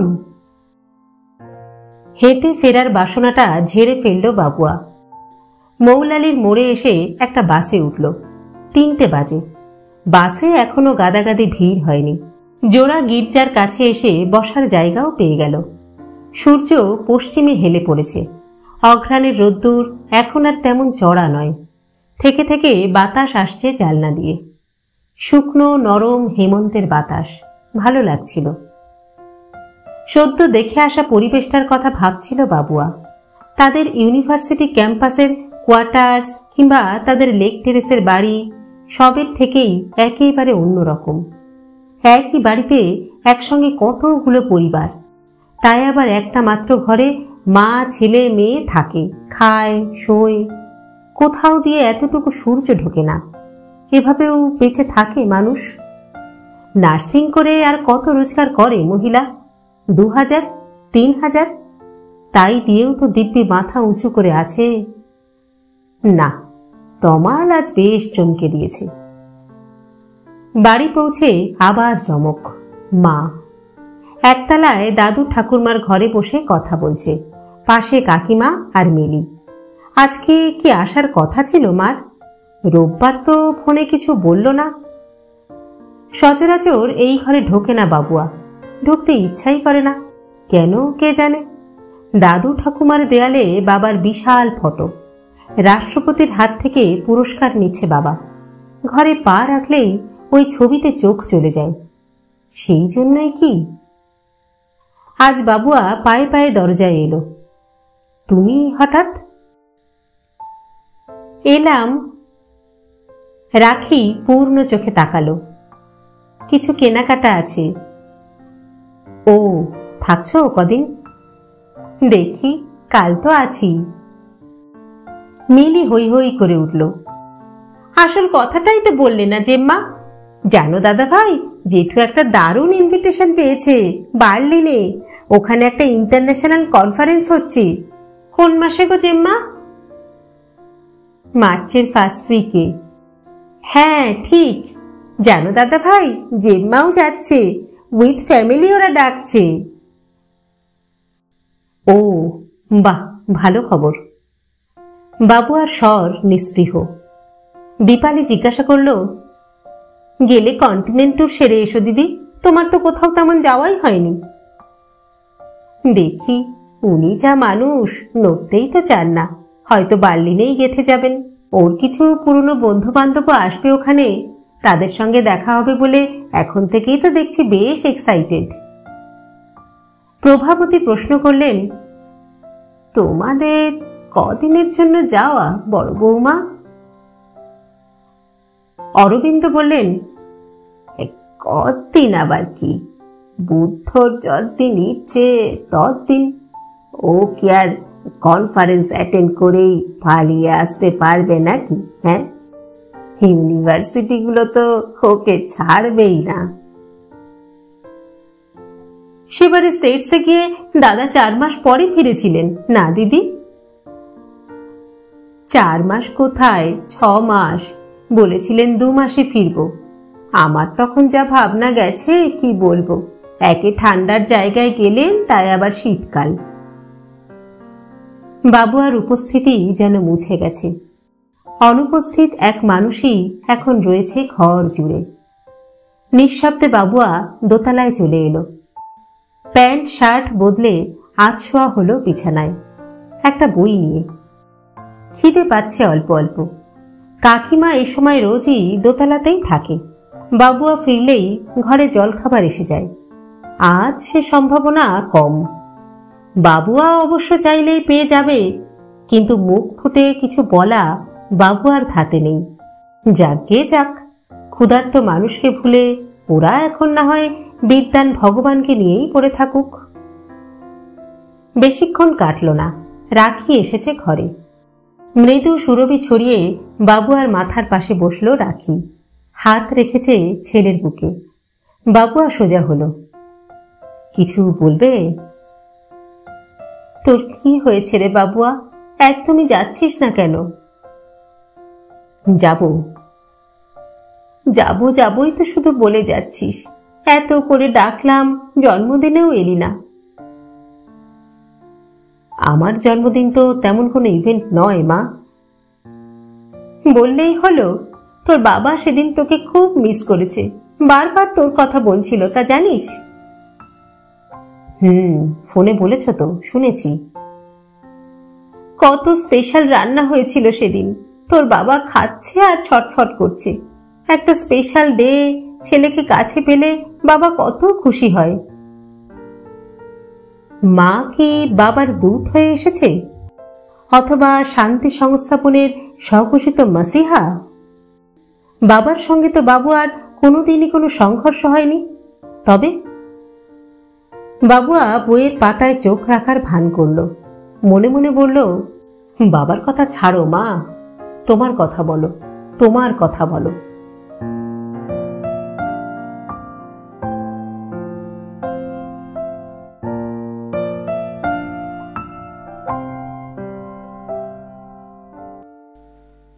Congratulations professor Majumdar. কিসের জন্য বলুন তো? থিওরিটিক্যাল ফিজিক্সের অত বড় একটা সিম্পোজিয়ামে you are the lone Indian representative. হ্যাঁ, এ তো এক দুর্লভ সম্মান নয় কি? অ্যাজ ইউর কলিগ আমি কত ইলেটেড ফিল করছি তা জানেন, অ্যাজ ওয়েল অ্যাজ প্রাউডও। আরে না না, ও তেমন কিছুই নয়। সাত সকালে প্রফেসর অজিত ব্যানার্জির প্রশস্তি বাক্যে বুঝবা একটু লজ্জাই পেল বোধিসত্ত্ব। অস্বস্তি ভরা মুখে বলল, থ্যাংক ইউ। তারপর বলল, আপনার কি খবর? কবে ফিরলেন নর্থ বেঙ্গল থেকে? আরে এই তো কালকেই ফিরেছি। অজিত চেয়ার টেনে নিয়ে বসল। আর ডিপার্টমেন্টে ঢুকেই আপনার খবরটা পেলাম, তা ভাবলাম একটু নক করে যাই। প্রফেসর অজিত ব্যানার্জির সাবজেক্ট সলিড টেস্ট ফিজিক্স, তাত্ত্বিক পদার্থবিদ্যা নয়। বোধিসত্ত্বরই প্রায় সমবয়সী, 1-8 বছরের বড়ও হতে পারে। একটু গপ্পবাজ ধরনের মানুষ, প্রসঙ্গ থেকে ঘন ঘন প্রসঙ্গান্তরে চলে যান। কটা ছেলে তার আন্ডারে রিসার্চ করতে এসেছে বলতে বলতে আলিপুরদুয়ারে জমির কাঠা কত, সেখান থেকে দুধের দাম আবার বাড়ল, শীতটা কেমন জাঁকিয়ে পড়ছে না, এই সব। লোকটার সঙ্গে কথা বলার একটাই সুবিধে, বোধিসত্ত্বকে বেশি বাক্য ব্যয় করতে হয় না। মাঝে মাঝে হু হা করে গেলেই হয়। অজিত একাই বকে যেতে থাকে। তবে অসুবিধে অজস্র। সবচেয়ে বড় অসুবিধে, অজিত মিনিট 5-7 ঘরে থাকলেই বোধিসত্ত্বর একেবারে মাথা ধরে যায়। কথাও বলতে হয় হিসাব করে, খুব মেপে চুপে। একটা বেফাঁস মন্তব্য হলেই গোটা ডিপার্টমেন্টে একেবারে রাষ্ট্র হয়ে থাকে। অজিত কখনো কখনো বেশি পাণ্ডিত্যও জাহির করে, বোধিসত্ত্বর যা একদম পছন্দ নয়। বোধিসত্ত্বর টেবিলে খোলা বই, সেদিকে তাকিয়ে অজিত আলাপ প্রসারিত করে বলল, কি ব্যাপার, পড়াশুনো করছিলেন নাকি? হ্যাঁ, এটা ডিস্টার্ব করলাম? না, ওই আর কি, আসলে সেকেন্ড ইয়ার পিজি ক্লাস আছে তো, তাই একটু প্রিপেয়ার করে নিচ্ছিলাম লেকচারটা।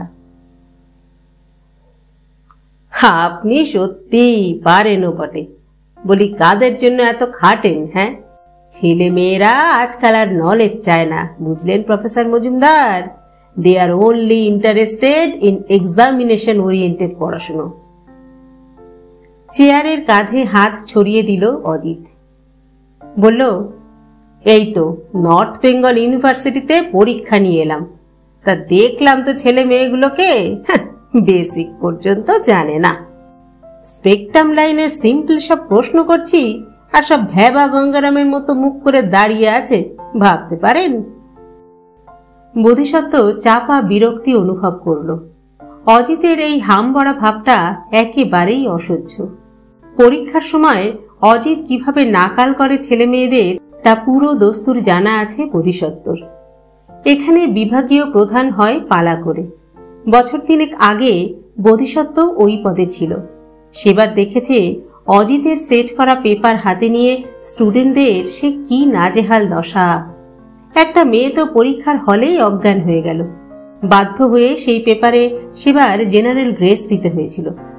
লোকটা বোঝে না যে পরীক্ষার কোশ্চেনটা তার জ্ঞানের বহর দেখানোর জায়গা নয়। ছেলেমেয়েরা যদি বিদ্বান হয়, নিজেদের অন্তরের তাগিদেই হবে। তাদের ফেল করিয়ে ধর্ষকামী সুখ পাওয়া যেতে পারে মাত্র, তার বেশি কিছু নয়।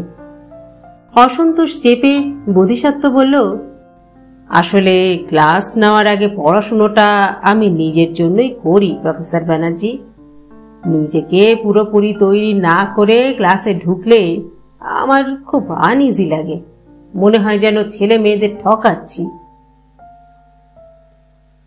অজিত দাঁত বার করে হাসল। আরে, এই জন্যেই তো আপনি ছেলে মেয়েদের কাছে এত পপুলার। বোধিসত্ত্ব উচ্চবাচ্য কিচ্ছু করল না, মনে মনে বলল, পপুলারিটির জন্য আমি পড়াশুনো করি না অজিত বাবু। হ্যাঁ, সে টিচার, পড়ানোটা আমার রিলিজিয়ান। কোনো স্টুডেন্ট কখনো যদি ক্লাসে কোনো প্রশ্ন করে যার উত্তরের জন্য আমি নিজেকে প্রস্তুত করতে পারিনি, তাহলে আমার নিজেকে বড় অপরাধী বলে মনে হয়। দুম করে কথার মোড় ঘুরে গেল অজিতের। তা প্রফেসর মজুমদার, বলি, বার্লিন যাওয়ার জন্য আপনার পেপারটা রেডি তো? বোধিসত্ত্ব বলল, ফিজিক্যাল রিভিউতে লাস্ট যেটা পাবলিশড হয়েছিল ওটাই একটু মাজা ঘষা করছি। রিগার্ডিং ব্ল্যাক হোল নতুন কিছু আইডিয়াও আমি ইনকর্পোরেট করছি। অর্থাৎ নতুন কাজ আছে, তাই তো? হ্যাঁ, তা আছে। অথচ প্রফেসর সামন্ত বলে দিলেন যে আপনি নাকি ওই পুরনো পেপারটাই পড়বেন, একই আইডিয়া চর্বিত চর্পণ। কোনো মানে হয় এসব জেলাসির? হ্যাঁ, কোথায় একই ডিপার্টমেন্টের লোক বলে গর্বে বুক ফুলে উঠবে তা নয়। এবারেও চুপ করে রইল বোধিসত্ত্ব। তার প্রতি এখানকার অধ্যাপক কুলের প্রচ্ছন্ন ঈর্ষা আছে, বোধিসত্ত্ব জানে। থাকতেই পারে। জ্ঞানে, বিদ্যায়, বুদ্ধিতে নিজেদের যতই উন্নত প্রজাতির জীব মনে করুক না কেন, আদতে তারা মানুষ তো বটে, অর্থাৎ ষড়রিপুর দাস। মাঝে মাঝে এ নিয়ে আহত হয়েছে বোধিসত্ত্ব। কখনো বা সহকর্মীদের বঙ্কিম কটাক্ষে, কখনো বা শীতল ঔদাসীন্যে। কিন্তু তাই বলে এই লোকটার কথার উপর ভিত্তি করে আলটপকা কমেন্ট করার মতো মূর্খ সে নয়। এই ডিপার্টমেন্টাল নারদটা মানে মানে এখন বেরিয়ে গেলেই সে বাঁচে। আলগাভাবে বোধিসত্ত্ব জিজ্ঞাসা করল, আপনার ঘড়িতে কটা বাজে বলুন তো? হ্যাঁ প্রফেসর ব্যানার্জি? এই 9:10। ওহো, দেখেছেন আমার ঘড়িটা 5 মিনিট লেট হয়ে গেছে। ক্লাসের টাইম তো হয়ে গেল। ইশারাটা বুঝলো অজিত, উঠে দাঁড়ালো। আচ্ছা চলি তাহলে, মর্নিংয়ে আমার আজ আর ক্লাস নেই, আফটারনুনেই আসবো, কেমন? অজিত চলে যেতেই ঝটিতি বইয়ের পাতায় ডুব দিল বোধিসত্ত্ব। এই সময়টায় তার বাহ্য জ্ঞান থাকে না, তবু যেন হালকা ঘণ্টার ধ্বনি শুনতে পেল। ক্লাসের সময় হয়ে গেছে সত্যি সত্যি। এখন পরপর 2টো পিরিয়ড। একটু সময় নিয়ে লেকচারটা তৈরি করতে পারলে ভালো হতো। সপ্তাহে মাত্র গোটা 8 ক্লাস নিতে হয়, পিজি এমফিল সব মিলিয়ে। এটুকু তো যদি নিষ্ঠায় ঘাটতি পড়ে যায়। এতদিন ধরে পড়াচ্ছে প্রায় একই বিষয়, তবুও কেন যে এখনো ক্লাসে যেতে বুক কাঁপে? কোনো অসামান্য ছাত্র তার জ্ঞানের পরিধির বাইরে কোনো বিচিত্র প্রশ্ন করে বসবে এই আশঙ্কায় কি, নাকি প্রশ্নটার আশায়? কে জানে, হয়তো সেই প্রশ্ন থেকেই নিজের মনের জিজ্ঞাসার কোনো নতুন দিগন্ত খুলে যাবে বোধিসত্ত্বর।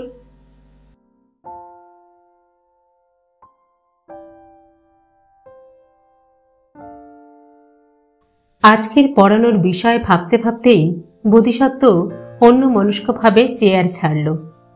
কিছু বইয়ের র্যাক, স্টিলের ক্যাবিনেট আর চেয়ার টেবিলে সাজানো বোধিসত্ত্বর এই ঘরটা ডিপার্টমেন্টের একেবারে শেষ প্রান্তে। ক্লাসরুম এখান থেকে অনেকটা দূরে। লম্বা লম্বা পা ফেলে এগিয়ে যাচ্ছে বোধিসত্ত্ব খালি হাতে।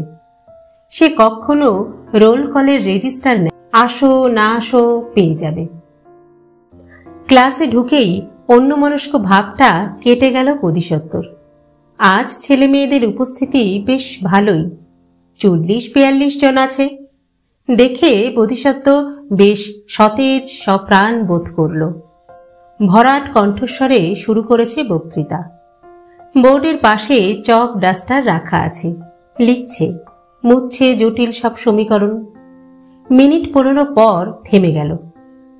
তার পড়ানোর পদ্ধতিটা একটু অদ্ভুত।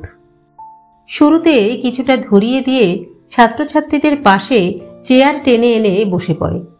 কোনো একজন স্টুডেন্টকে বোর্ডে পাঠিয়ে দেয়, সেই তখন লেখে, আর বোধিসত্ত্ব ছাত্রছাত্রীদের নিয়ে একসঙ্গে বিষয়টা আলোচনা করতে থাকে।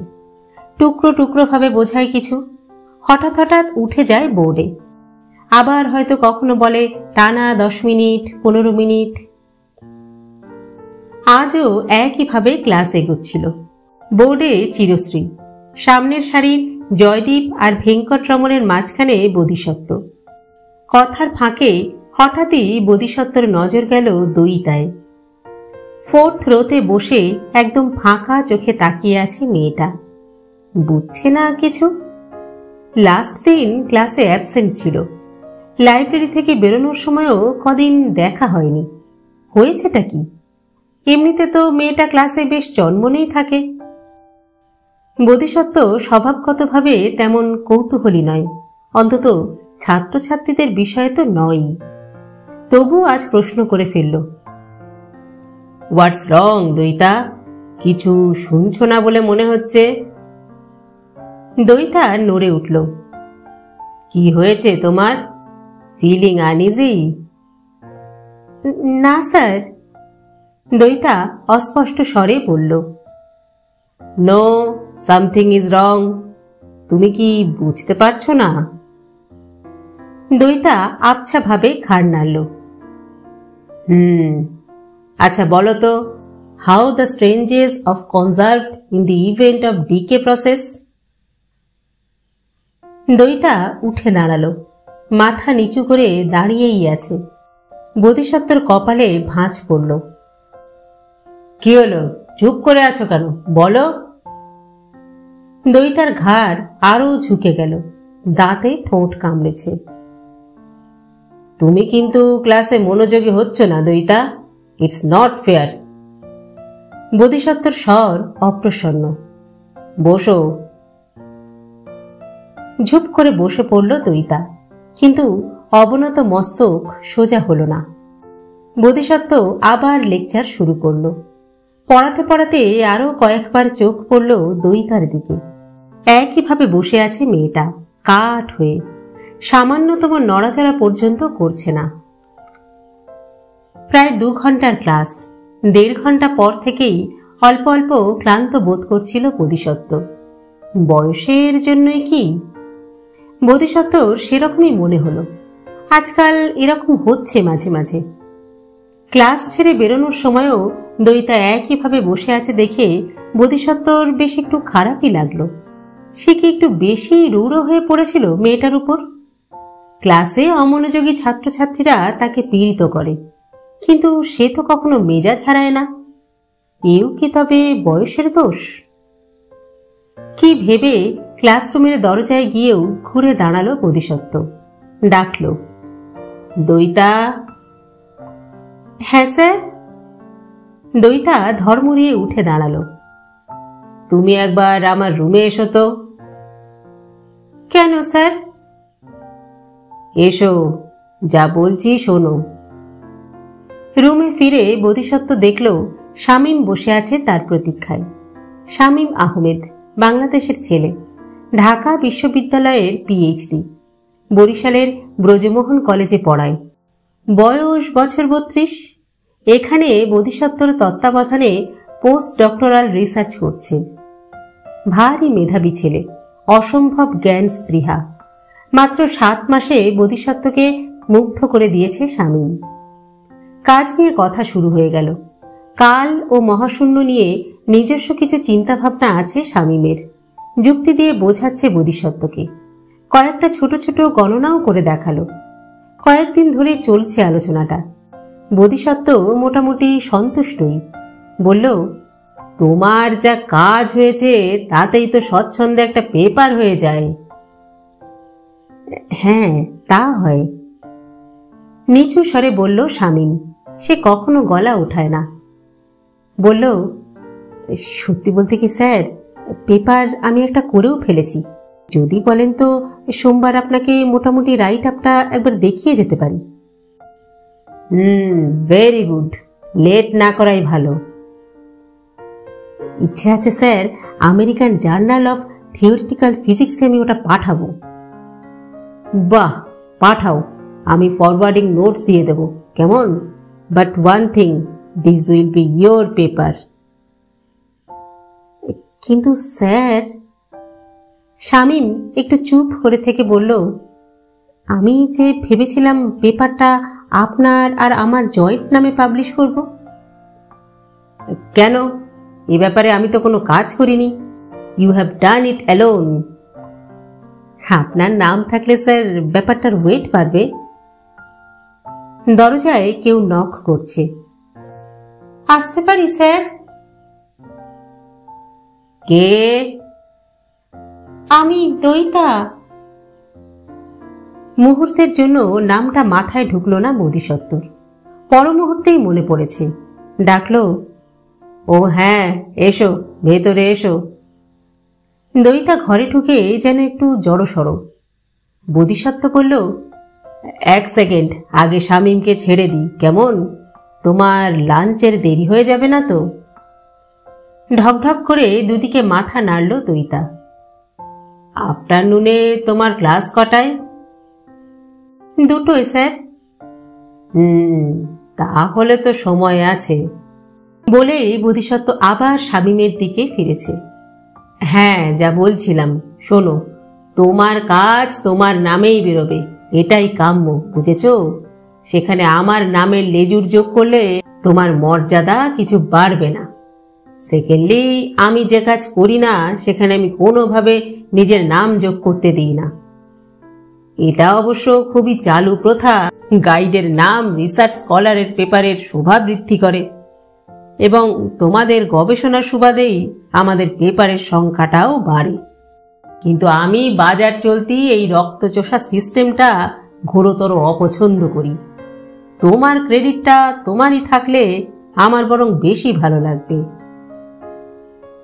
বোধিসত্ত্বর স্বরে সরল ঋজুতা। শামীমের মুখ উজ্জ্বল হাসিতে ভরে গেল। ওকে স্যার, ওকে, তাই হবে। তবে রেফারেন্সে আমি আপনার নাম উল্লেখ করব স্যার। আচ্ছা আচ্ছা, সে দেখা যাবে। তুমি কাজটা কমপ্লিট করো তো আগে। শামীম খাতাপত্র গুছিয়ে উঠে পড়ল। দইতার দিকে তাকিয়ে সৌজন্যসূচক হাসি হাসল একটু। দইতার মুখে হাসি ফুটল না, আরও যেন আড়ষ্ট হয়ে গেছে সে। দাঁড়িয়ে দাঁড়িয়ে আঙুলের নখ খুঁজছে। শামীম যাওয়ার পর একটা সিগারেট ধরালো বোধিসত্ত্ব। বহুক্ষণ পর মস্তিষ্কে ধোঁয়ার প্রবেশ। ক্লান্তি কেটে যাচ্ছে। হাসি মুখে দইতাকে জিজ্ঞাসা করল, হ্যাঁ বলো দইতা, তোমার সমস্যাটা কি? দইতা অস্ফুটে বলল, কিসের সমস্যা স্যার? না মানে তুমি তো ক্লাসে কখনো অমনোযোগী থাকো না। দইতা নীরব। তুমি কি কোনো কারণে ডিস্টার্বড আছো? চোখ তুলেই নামিয়ে নিল দইতা। শোনো, বলতে আপত্তি থাকলে বলো না, but please be attentive in my class, বুঝেছ? দইতা আবার চোখ তুলল, নামালো। ঠোঁট দুটো কেঁপে উঠল সামান্য। স্যার। হ্যাঁ বলো, কিছু বলবে? স্যার, আমার বিয়ে ঠিক হয়েছে। Is it? বাহ, এ তো বেশ ভালো খবর। বোধিসত্ত্ব গমগমিয়ে হেসে উঠল। হালকা কৌতুকের স্বরে বলল, হো, সেই জন্যই এত উদাস? হ্যাঁ, বরের কথা ভাবছিলে? হ্যাঁ। দইতা নিরুত্তর। তা বিয়ে কবে? আর ফাইনালটা দিচ্ছ তো? দইতা অস্ফুটে বলল, এ বিয়েতে আমার মত নেই স্যার।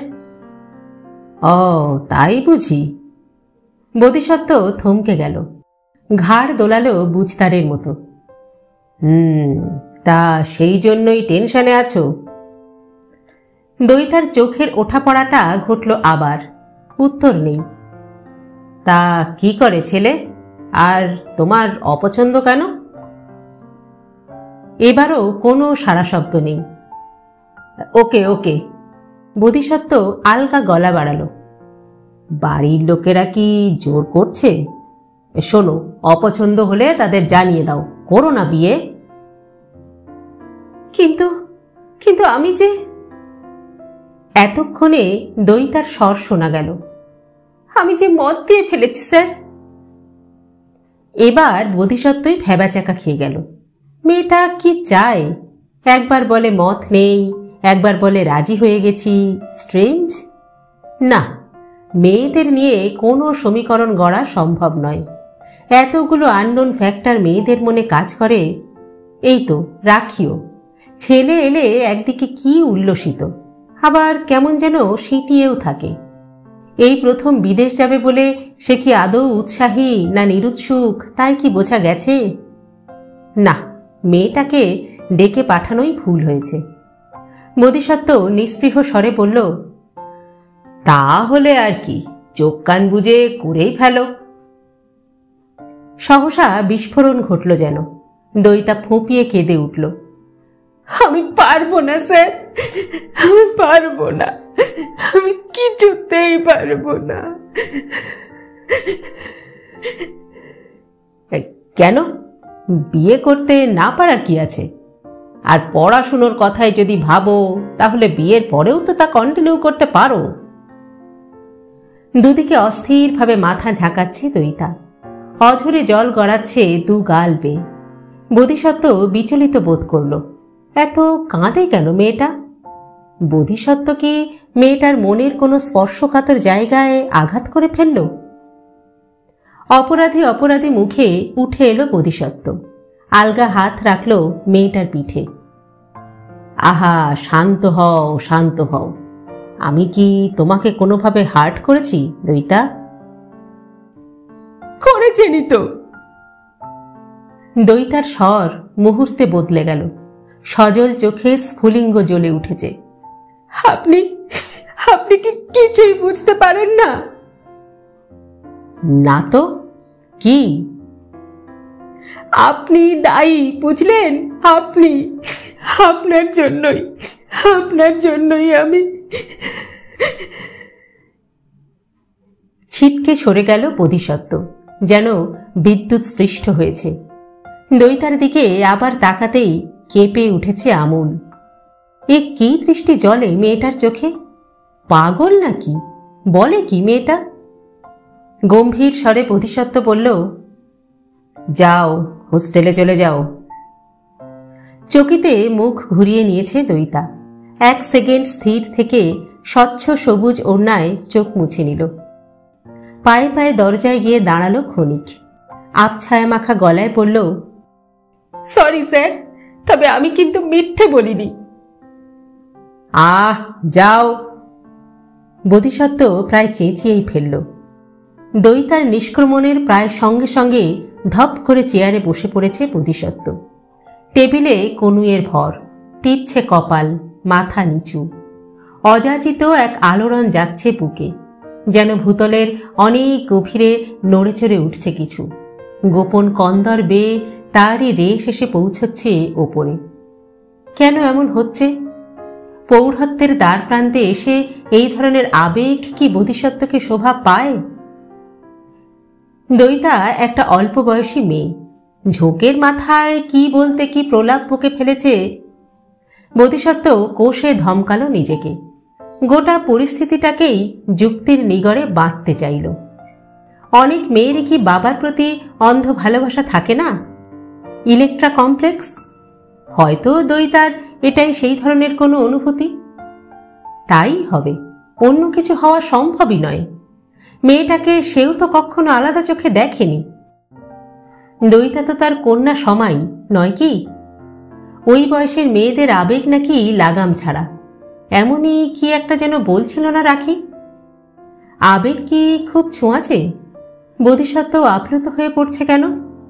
নাকি পড়তে চাইছে? ধুর, ব্যাপারটা পুরোপুরি ছেলে মানুষই। দইতার পাগলামিও আইডল ওরশিপ ছাড়া আর কিছুই নয়। সিম্পল কেস অফ মূর্তি পুজো। মেয়েটাকে নিয়ে এত ভাবাও এক ধরনের স্টুপিডিটি। একা একাই বোধিসত্ত্ব অট্ট হাসিতে ফেটে পড়ল। ফাঁকা ঘরে প্রতিধ্বনিত হচ্ছে হাসি, ধাক্কা মারছে কানে। বোধিসত্ত্ব থেমে যাওয়ার পরেও মিলিয়ে গেল না হাসিটা।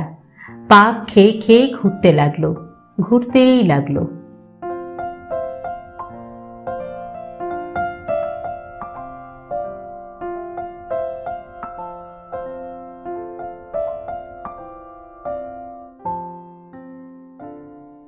শেষ হল নীল ঘূর্ণি দ্বিতীয় পর্ব। লিখেছেন শ্রদ্ধেয়া সাহিত্যিক সুচিত্রা ভট্টাচার্য। গল্প পাঠ করলাম আমি রাকা। আপনারা শুনছেন ইউটিউব চ্যানেল কথা ও কাহিনী বাই রাকা। আজকের পর্বটি কেমন লাগলো আপনাদের কমেন্ট বক্সে অবশ্যই জানাবেন। কিন্তু গল্প পাঠ যদি ভালো লাগে তাহলে আমাদের চ্যানেলটি লাইক, শেয়ার ও সাবস্ক্রাইব করতেও ভুলবেন না কিন্তু। আজ তাহলে এই পর্যন্তই। পরবর্তী পর্ব নিয়ে ফিরে আসবো খুব শীঘ্র। ততদিন সকলে সুস্থ থাকবেন, ভালো থাকবেন এবং অবশ্যই আমাদের সঙ্গে থাকবেন। নমস্কার।